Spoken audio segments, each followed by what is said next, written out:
Most Muslim men don't fail to lose fat because they're lazy. They fail because they're trying to change their body without changing who they are. I lost 53.6 pounds as a Muslim when I stopped chasing motivation, hacks, and unsustainable diets and started living as what I call a sacred athlete. And in this video, I'll break down the exact system and identity shift that made fat loss inevitable and how you can use that to start losing fat as well. So before we get into it, I just want to share my current transformation down 53.6 pounds. Now, what I want you to notice from this, a couple of things to take away, is that it took me a long time, a very, very long time. I started this back in 2022.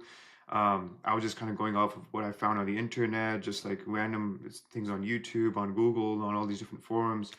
And I didn't really know what was working. I was just, moving a bit more, making sure my diet was cleaner, but there was no process, there was no system that was involved.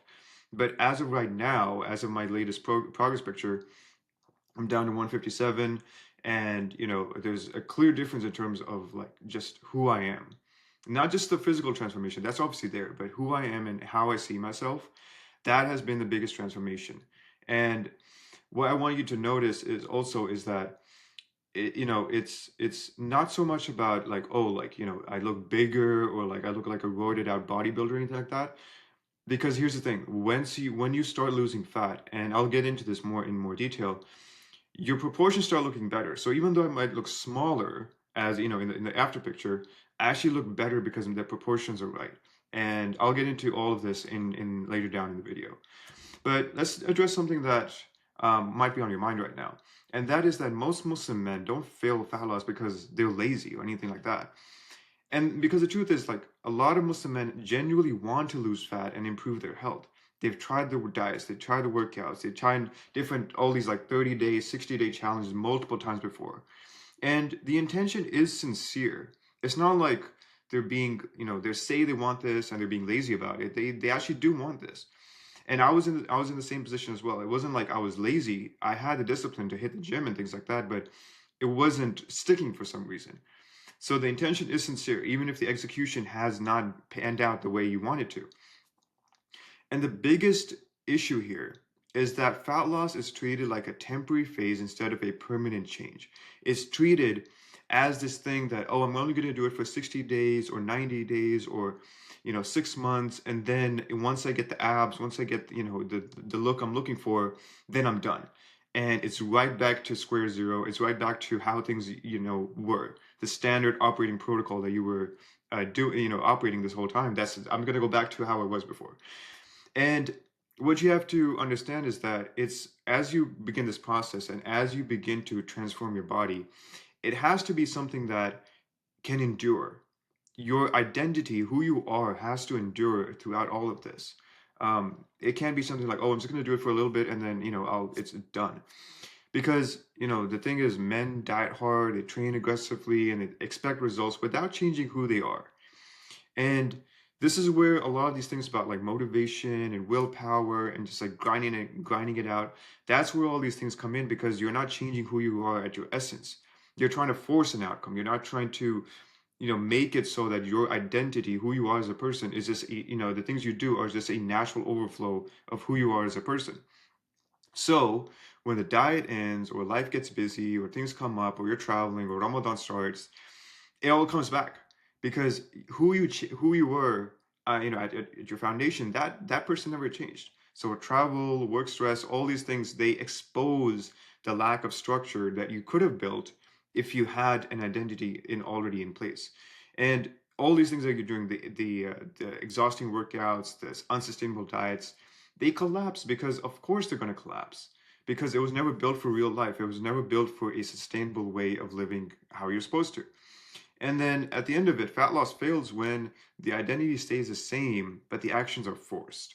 And you probably know this. If you've been in a position where you've been trying to lose 20, 30, 40 pounds and you're forcing yourself to do these things, you feel like you're incongruent with the person that you could be. You're incongruent. Who you are as a person is not congruent with the things that you're already doing. And eventually at some point when you've battered yourself down enough, you will revert to who you are. And your behavior, your workouts, your diets, they will not stick because they were never truly who you are at your essence. And I want to address motivation because this is something that a lot of people are like, oh, like I only work out because whenever I feel motivated. Guys, motivation is an emotional state that comes and goes without warning. You cannot you cannot build anything great off of motivation. And the crazy thing is, like, it disappears exactly when you need it. When you've had a hard day, when you've had a lot of things going on, and you're like, okay, I definitely need some motivation to get going. It's just not there. And the other thing is that you will feel unmotivated for a large portion of any long-term fat loss journey. When, like, I'll be honest, like half the time I'm in the gym or when I need to eat a clean meal or anything like that, I do not want to do it. I'm being 100% honest with you. 50% of the time, 60% of the time even, I just don't want to do it. But because I've built up an identity that makes that just non-negotiable, then I just do it because that's just who I am. And expecting constant motivation is unrealistic to begin with. You know this. You already know this. I'm just pointing out the obvious, just so we can address this and put this just to rest for once and forever. And the thing is, waiting to feel motivated before training or eating properly or doing anything you're supposed to do, or even praying, as we'll get into later in the video, it guarantees inconsistency. It guarantees that you're the kind of person who has to wait to get motivated, gets fired up, and then you decide to do something. That's not the right way to do it. It's not the sustainable way to do it. And your progress will stall because the effort that is required for you to put the work in is just optional. It's just like, oh, like, because motivation didn't show up today, I'm just not going to do the work. So obviously your progress is going to stall. And the thing is, motivation asks whether you feel like doing the work instead of whether the work is required or what the standard is. And this keeps your ego, your lower self, whatever you want to call it, in control of your decisions instead of you putting yourself in the driver's seat and saying, hey, I'm going to do the work regardless of what what is going on. I'm just going to do it. And the reality is, fat loss becomes sustainable only when, and listen to me very carefully, only when motivation is removed from the decision-making equation entirely. This is not even part of the equation whatsoever. If it comes, it's great. If you feel motivated, you feel hyped, and and you have to go ahead and heavy workout, great. You might as well use it. But if it's not there, if it's not like, you don't feel as hyped up as you should be, it doesn't matter, because that was never the foundation upon which you're building your transformation on. And then at the end of this, the standard becomes non-negotiable. It's just who you are. That's this at the end of this. So as I've been alluding to, as I've been talking about, the real shift was changing who I was, not what I did, not the workouts, not finding the perfect split or anything like that, which I'll address. I stopped trying to lose fat and started living as a disciplined man with standards, or what I call the sacred athlete. And fat loss became a byproduct rather than the main obsession. I wasn't like obsessed with like, oh, I need to lose 40 pounds. I need to lose 50 pounds. I need to get abs. That was never part of it. I was just like, okay, I know what I need to do. And this is what I'm going to do on a daily basis, whether it's the workouts, the cardio, whatever it is. It's just who I am. This is how I conduct myself. And my actions, the crazy part is, my actions changed naturally once my identity changed. Like I said, I no longer need to hype myself before, to take action. And the right behaviors, they felt normal. They felt I was being in congruence with them instead of forcing them. And I want to address something. You might be thinking, oh, forced, and some days, like, I'll have to force myself to go to the gym even though I don't want to. That's different. I'm talking about the actions where on a consistent basis, I'm talking 80% plus, you feel like you just have to force yourself to do something that if someone paid you $1,000, you would not do it. I'm not talking about the days when you feel extra tired or you had, a lot of things going on and you just have to kind of pick yourself up. That's there. I'm not saying every single time I go to the gym, it's like, okay, like, it's there. Like I feel like, it's just who I am. I'm talking about on a consistent basis. If you feel like you have to force yourself and you're just like, I don't want to do this, that's because your identity is not where it needs to be. And also, I no longer saw myself as someone trying to get in shape. This is a big thing. Everyone that you talk to, like even you might be like, oh, I'm trying to get in shape. That's the wrong way to go about it. Because you're reinforcing, by saying that, or by saying anything similar, you're reinforcing the identity of someone who's still an overweight guy, who's still the fat Muslim guy. And the moment you just decide that I am just the kind of guy who just is in shape all the time, then you change the internal label. The internal label disappears that you currently have right now. It disappears and is replaced by something that is more congruent with what you actually say you want. And the thing is, I also started acting like someone who does not negotiate the basic responsibilities. And this flows over into all areas of your life. It starts with training, eating well, sleeping. I mean, these are things that, become expected. It's just like the standards, like the floor when it comes to this. And a big part of why people fail, why you might have failed this whole time, is because you're skipping a lot of things. You're skipping the workouts. You're skipping the clean meals. You're skipping an early bedtime. And once you change who you see, how you see yourself, skipping is not justified. There is no explanation for it. Obviously, assuming you have a regular routine that you're following, it's just like, why would I skip this? Why would I skip going to the gym when I have nothing else that's getting in the way? I don't have work, I don't have family, I have 3 hours to myself. Why wouldn't I go to the gym, or whatever the case may be? And at the end of this, the results must, follow the identity, not the other way around. And confidence, the big thing of like, oh, like I don't feel confident and I don't, feel confident in how I look and all this kind of stuff. Guys, when you truly change your identity and you just become the person who just does what they need to do, the confidence comes because you're executing. You're executing on the things that you say you want to do, and it comes because you're staying true to your word. And as Muslims, we're supposed to be people who are true to our word. That's just a foundational part of who we are supposed to be as Muslims. So naturally, as you start doing the things that you say you're going to do, the confidence is there because you can look back and say, well, I've done 60 days of exactly what I said I would. Why would I not be confident? That's just, it's just like, why would I not be? So it's once I understood that, okay, it's not about what I do exactly, it's about who I am and how I see myself. That's when everything changed. And I wanted to address something that as Muslims, we have a unique advantage, and that is that our faith creates structure for us. And it did for me before I even focused on fitness. Because if you're working to become a better Muslim, or you're practicing what you're supposed to be doing every single day, then you understand that Islam already provides a structure that you need through just this 5 daily prayers. You already know you're supposed to be praying times a day.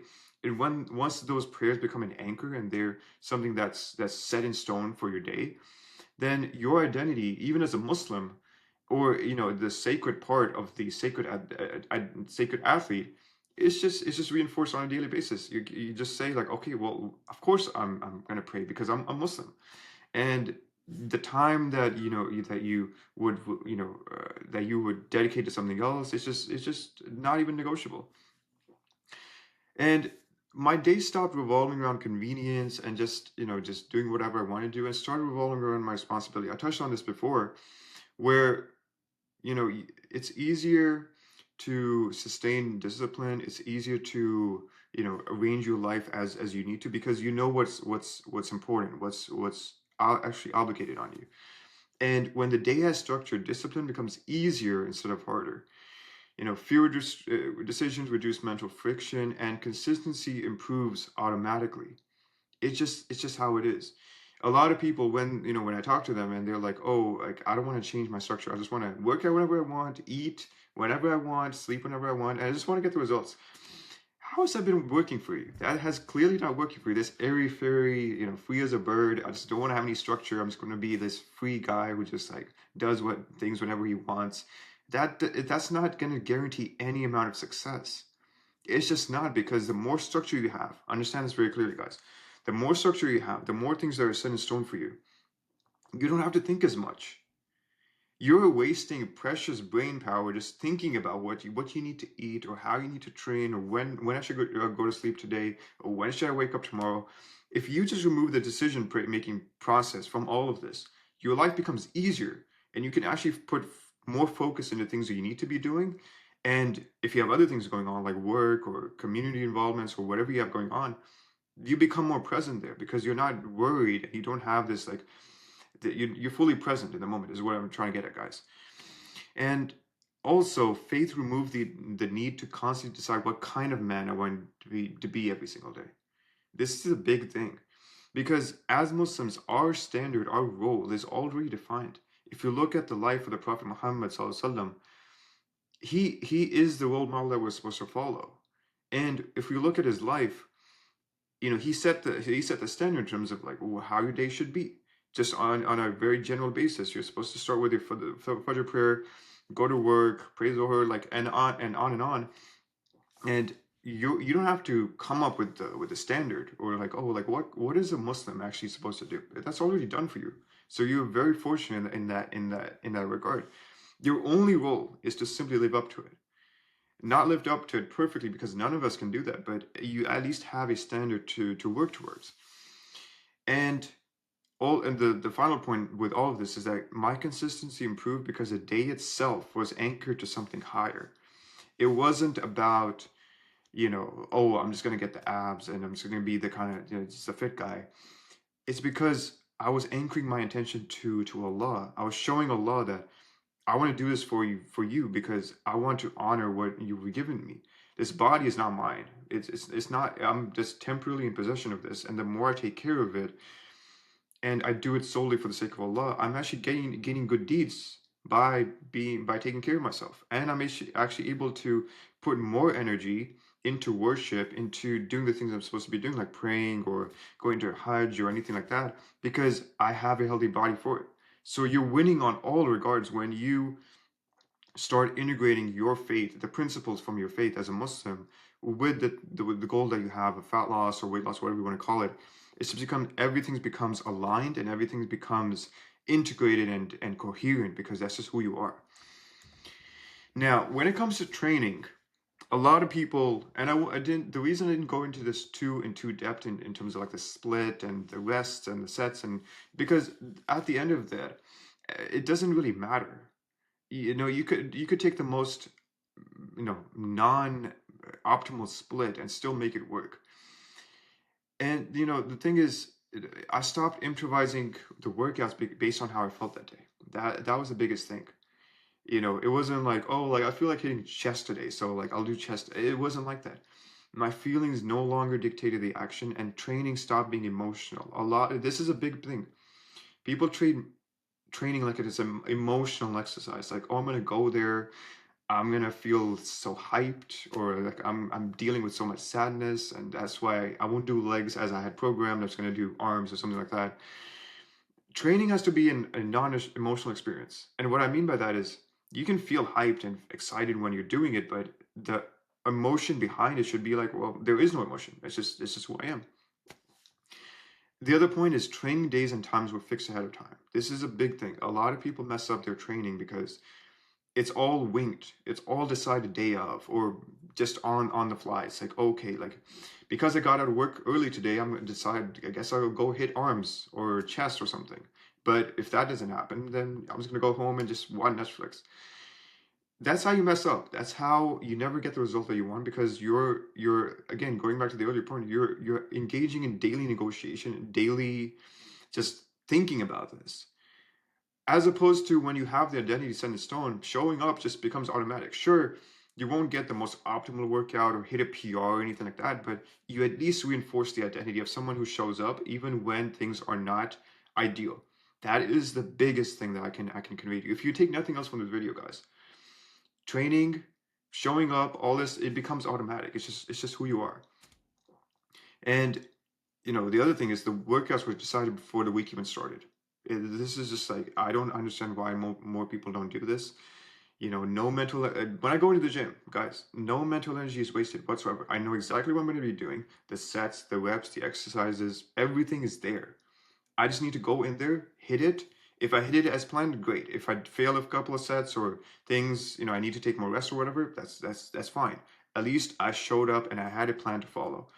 And guys, if you're watching this and you've been in a position where you don't know how to train, you don't know what the split should be, or you don't know how to fit training around your current circumstance, then click the first link in the description and see if you can apply to become a Sacred Athlete or work in the Sacred Fitness Academy mentorship.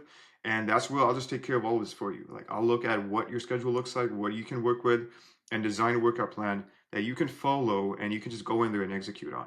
But coming back to the video, they're all, it's mostly just like there is no internal debate. Less thinking leads to more consistency. A lot of people are like, oh, how do I become consistent with the gym? The easiest thing is don't even think about it. You just set something in stone and just follow it, even if it's, like I said, non-optimal. And missed workouts become rare. It's just like, if you're running this into this situation where, like, you're missing workouts on a consistent basis every week. Say you want to go to the gym 4 times a week. Every week you're missing 2 or 3 workouts. It's because nothing is set in stone, and you have not reinforced the identity of someone who just works out because that's just who they are. And execution, it just becomes automatic because the thinking's already been done. Your progress becomes predictable because once you have the things set in place, once you know that, I have this program to follow for the next 3 months, 6 months, whatever the case is, you know what is working and what's not working, and you can make changes. You can actually make changes and not just like flip the program every 3 weeks just because you're not feeling motivated or some other lame excuse. And then nutrition, it also worked on the same principle where it became repeatable and not perfect. I did not follow a fancy or restrictive diet or any extreme diet or water fasting or anything outside of Ramadan, of course, when we're supposed to be fasting. But outside of that, no extreme rules. I wasn't complicating any systems. I just followed a meal plan. And I intend to make a video on this, but following a meal plan based on the macros, just how everything is supposed to be for my current body weight and just how it is for me right now. I just followed that, and that was like the biggest thing that just made everything so simple. And when it comes to the actual nutrition, I just focused on eating high protein, simple meals that I could repeat consistently. Protein anchored every meal, and variety was secondary to adherence. This is a big thing that a lot of people, and you might be part of this, where like you need variety. Everything needs to be like this, like extravaganza of tastes, and just your palate needs to be constantly just stimulated. The people who make the best progress, and as I've shown you, 53.6 pounds is not a small accomplishment. Of course, like I'm still working towards my final form, but I didn't get there just because I wanted a different taste experience every time I ate lunch or dinner or whatever the case is. I had the same meals set in place, and they were delicious enough to follow for the long haul, and that's what gave me the results. I stopped chasing novelty and excitement through food, and this is something that you might be part of, where eating food shouldn't be entertainment. It shouldn't be something that you are necessarily looking forward to, in the sense that, oh, I wonder what this like triple smash burger tastes like. It just becomes once you have something that you can follow for the long haul, it just becomes functional, supportive, and it's just boring. The best nutrition approach is predictable and boring. I'm not saying the foods themselves should be boring. If you're eating bland chicken, broccoli, brown rice, like, and you're just like suffering and you're you're punishing yourself, that's not the right way to go about it, guys. The foods should not be boring. They should be tasty enough, they should be nutritious enough that you can follow them for long haul. But the approach, the meal plan itself, should be predictable and boring. You can change it up every now and then, whatever the case may be, but 80-90% of the time it should be predictable. You should know exactly what you're eating Monday, Wednesday, Friday, Tuesday, Wednesday, throughout the week. You know exactly what you're eating. And fat loss for me happened because consistency finally became achievable. This is like the biggest thing a lot of people they suffer from, and you might be suffering from this as well, is where you're making mistakes all the time. Even though you might have some kind of meal plan or you're tracking macros or whatever the case is, you're making mistakes all the time. You're eating too much or you're eating too many carbs or whatever, because there is nothing set in stone. This goes back to what I was saying about nutrition. When you remove the thinking from the equation entirely, and you just have something that you follow, and you just see how it's working, then the mistakes are when you don't eat the meals as they are, and you maybe just you just don't follow it as you should. But there is at least something that you can go back to. And at the end of this, progress for me stopped resetting. It wasn't like every 3 weeks I was gaining 2 pounds and then losing 4 pounds and then gaining 3 pounds back. It became repeatable, achievable, something that I was looking forward to, like my weekly check-ins or whatever, or, at the time, whatever I was doing in terms of monitoring my weight. It was like, okay, I should have dropped like another 1 to 2 pounds, and that's exactly what happened because everything was set in stone and I was just following the plan. And this is where I want to address something that may be the reason why you are not getting the results you want. And that's extreme dieting and long workouts. They were never sustainable to begin with. Long workouts, extreme calorie cuts, water fasts, 24-hour fasts, they work until they don't. They give you this false sense of like, oh, well, at least I'm doing something because it's extreme enough, it's big enough. So why would it not create the calorie deficit that I want? And it's your when I did this, when I was doing something like this, what I realized was that my energy was not sustainable. I wasn't able to focus at work or whatever the case was because I was pushing myself more than what I needed to.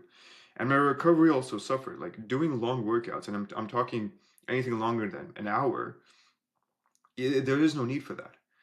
At a certain point, you hit a point of diminishing returns. What that means is more work does not create more results.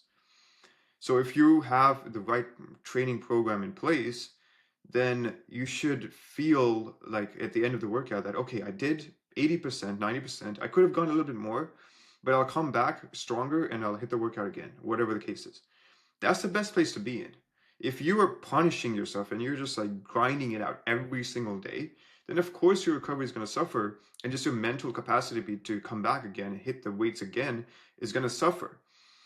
And these approaches worked temporarily, but they always lead to exhaustion and rebound. Especially with January 1st coming up and everyone's going to be so psyched up and excited. The biggest mistake you can make with your training and even with your nutrition is just be pushing yourself way too much to the point of exhaustion. Because at some point, because your identity is not the kind of person who just does repeatable workouts, and you're just chasing this high of like, oh, like if I push myself hard enough, like I'll get the results, you will rebound. You will, if you think of a rubber band, it'll just snap back in place because it was never who you were. Unless you're a very high performing athlete and you have a championship or something to win, even in those cases, like you would not push yourself to the point of just rebounding to just you're working out 8 times a week, and then the next 3 weeks you're just eating whatever you want just because you couldn't sustain it.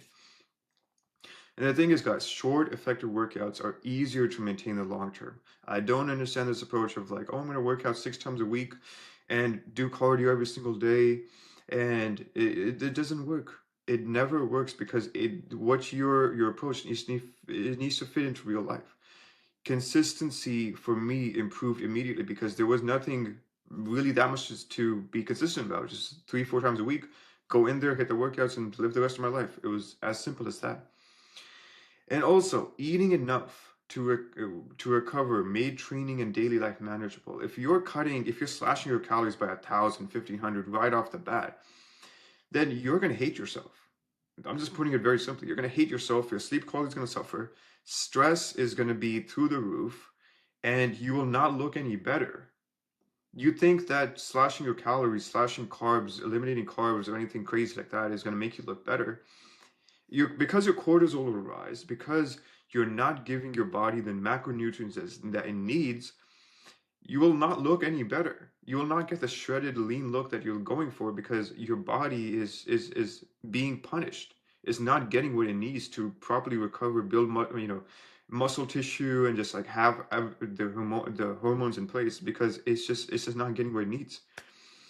And for me, fat loss improved when realism replaced intensity. You need to be very realistic about what you can do. I don't care if all you can do is 2 workouts a week and just maintain a very basic meal plan. If you can sustain that for 3 years, you will look better than what you do right now. But if you take this extreme approach and you're just like, oh, I need to get everything done in like 2 weeks or like 2 months or something crazy like that, then you're shooting yourself in the foot, man. It's not going to work. Your results, they only become steady when you have something that you can follow on a consistent basis. And something I want to address, and something that will be valuable for you, is the reason this process took longer because I lacked a system. I didn't have something that I could follow. I didn't have this video, for example. I made progress, of course, but it took longer than it should have because I made a lot of mistakes. I was being very good for like 3, 4 weeks, and then because I wasn't seeing the results, I would start eating more, or I was doing very long workouts and it wasn't really getting me anywhere, or it's like I was just not doing cardio for a long time and then doing cardio. There was nothing that I was really following because there was no structure in place. And any adjustments I was making were just based on guesswork. I was like, oh, I guess I feel good today, so I'll push myself, or because I don't feel that good, or I didn't get good sleep, so I won't do the workouts. It was just all very kind of just on the fly, and a lot of my progress just depended on trial and error. I was like, okay, maybe I should do more cardio, and I would do that for a bit, and then it was just like, okay, maybe this is not working. There was nothing really guiding my decision making. It was just like kind of just how I felt. And that leads to the next point, where it was just experimentation instead of straight execution. And what you might be suffering from is changing too many variables at the same time. If you're changing up your training, your nutrition, your cardio, your sleep, your habits all at the same time, then you don't know what's creating the change, if there is any change to begin with. If you lost 4 pounds this week for whatever reason, and you had changed so many things, what actually caused that? You have no idea. I did not have any idea when I first started this. I was like, great, I lost 3 pounds. I wonder why. And then there was nothing to guide my process for me to look back at, like, oh, it's because I actually hit my cardio this week. I was actually good about maintaining a calorie deficit in my diet. Of course, that's why I lost the weight that I should have. And for me, progress slowed because I was guessing a lot of the time. And this kind of leads, is the same point, but the momentum was harder to build because I was just guessing. I was just like, okay, I guess this is working. Let's see how far I can take it. And at the end of this, structure shortens the learning curve and removes unnecessary mistakes. And I had to learn this the hard way. When you have a structure you can follow, and it's based on what your body actually needs, what the sound training and nutritional principles actually are, then it becomes, it's just, you don't have mistakes. You don't make the mistakes the same way. And your timelines, they compress significantly because there's actually something you can follow, and you're not going strong for 3 months and then cutting back for 4 months and then putting yourself in the same place where starting, restarting, starting, restarting. It's not that becomes eliminated. That's not part of the process anymore, because the structure that you're following is actually going to create the result that you want. And to kind of touch on this as well, the bigger transformation was not the physical part. It wasn't how it looked. Although that's obviously what I'm going for. It was the internal. The physical transformation, yes, like losing 53.6 pounds or whatever the case is obviously, it's obviously good, but it was not the most important change. The mirror showed the results, but the mind, how I saw myself, that was stable for once. It was just this is just who I am. I am the kind of person who does this kind of work. I became more disciplined, reliable, and I started respecting myself more because I trusted my follow through. I trusted that whatever I had set out to do, I would get it done. The workouts, even if I wanted to push myself, obviously I would get that done because that's just who I am. I trust myself to do the work. And confidence came from consistently doing what I said I would do. This is the biggest thing, that if you just internalize this, like, if you're like, I don't feel confident, well, just start doing what you said you would do. Start praying on time, start working out when you said you would, start eating the meals that you said you would. Confidence will take care of itself. Obviously, if you do that for 60 days, 90 days, you will feel confident. And you won't rely on compliments or from the scale number or even from the mirror, because the mirror will lie to you sometimes. It will just be purely based on how you see yourself, and how you see yourself is based on whether you did the work or not. And because taking care of yourself and being in good physical shape is part of masculinity. A lot of people are like, how to become more masculine?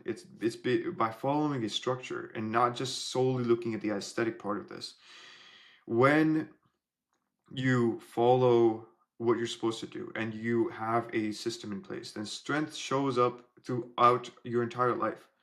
How you approach your family, your work, anything like that, it just shows up. It's just who you are, and not just in the gym when you're pushing something heavy. And the final point is that the body becomes a byproduct of becoming dependable. Start depending on yourself. This is you don't if you've fallen in this trap of like you don't know if you can actually follow through and execute on what you say, what you have to do. It's because you don't depend on yourself. You can't take your own word seriously. The identity piece has to lead the process. It absolutely has to. And what you want at the end of this, in terms of the physique, the abs, the shoulders, the arms, whatever you're looking for, I don't care what it is, that will follow naturally. It will. It will absolutely will, because your identity, who you are as a person, and the reason I'm stressing this whole video is because this is exactly what you need. You don't need the perfect split. You don't need, the perfect diet or anything like that. You need to see yourself the right way. That is the biggest thing, because once you can do that, and once you can stack enough evidence to put yourself in a position to actually reinforce the identity, then what you want will just follow naturally. There will be no question about it. So that's how I lost for over 50 pounds as a Muslim man, not by chasing any hacks or shortcuts, but by adopting a new identity, by becoming a sacred athlete. And now, at the end of this, you have two options. You can either keep trying to lose weight without changing who you are and keep restarting every few months, or you can step into your sacred athlete identity and follow this system that I've created for myself and for my clients with structure and accountability. So, if you're serious about becoming that man, click the first link in the description to see if you qualify for the Sacred Fitness Academy mentorship. But besides that, I'll see you in the next video, guys. Assalamu alaikum.